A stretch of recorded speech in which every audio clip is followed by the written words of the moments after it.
Oh, Ken, there's excitement at Doak Campbell tonight. Sure is. Opening night and everything's ready to get started, so let's go right to it. Well, as they say, it's time to put out the fire and call in the dogs. All the preparation is over with, and in just over a half hour, actually, just less than a half hour, just a few minutes, the Florida State Seminoles will open their 1987 season at home against the Red Raiders of Texas Tech. Now, Scott Atwell standing by live at the stadium.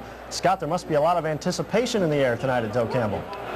Well, Kenny, of course, the anticipation is there, in the air, but so is the rain. About 15 minutes ago, the skies opened up, but bless the hearts of the marching Chiefs. They're carrying on with their pregame show. Texas Tech coming in here tonight, at least a 15-point underdog without the services of their top quarterback. Billy Joe Tolliver broke the foot earlier in the week. The task will now fall to a Little U senior, Scott Tolman, who will have to face the Seminole defense that Deion Sanders told us yesterday is looking as strong as he's ever seen it.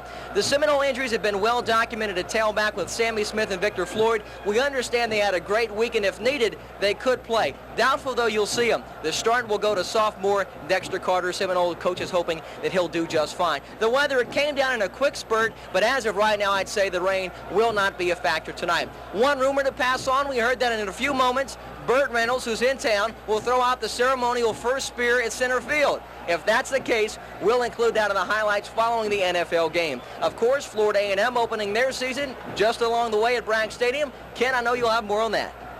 All right, Scott, thanks a lot. We'll have a full report on that game as well as the Florida A&M game after the Giants and Steelers preseason game at 9 o'clock right here on Channel 6. As you probably know, today's game between Florida and Miami was the last time the Gators and Hurricanes will get together until 1992. And as far as Florida is concerned, that might even be too soon.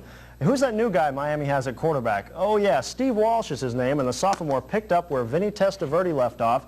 Here in the second quarter, he hits Brian Blades for 23 yards and a touchdown. Miami led 8-2. Walsh hit 17 of 27 for 234 yards on the day. The Hurricane defense harassed Kerwin Bell all day long. Here, Randy Shannon picks off his pass in the flat and goes all the way for the score. Miami beats Florida 31-4, the Gators' worst loss since 1982.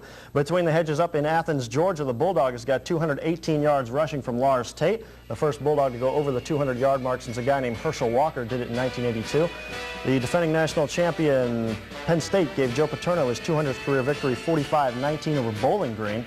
Elsewhere in the top 20 today, Oklahoma did some nasty things to North Texas State, 69-14, and it was Nebraska, the number 2 team in the nation, over Utah State, 56-12. Later tonight, third-ranked UCLA takes on San Diego State. In the third, up at Auburn, fifth-ranked Tigers leading Texas 14-3. Also, another game later tonight, Texas A&M is hosting LSU, an 8 p.m. start. Clemson took care of Western Carolina 43-0.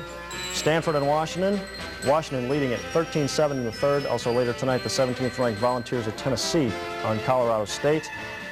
And elsewhere, a couple other scores. Alabama, Bill Curry's debut, successful in Tuscaloosa, 38-6 over Southern Miss, and North Carolina, 34-14 over Illinois. We'll have all those highlights of all the games today, Julie, and all the scores, and a report on the Rattlers and Seminoles coming up after the preseason. And Auburn. Right. And Auburn. Thanks, Ken.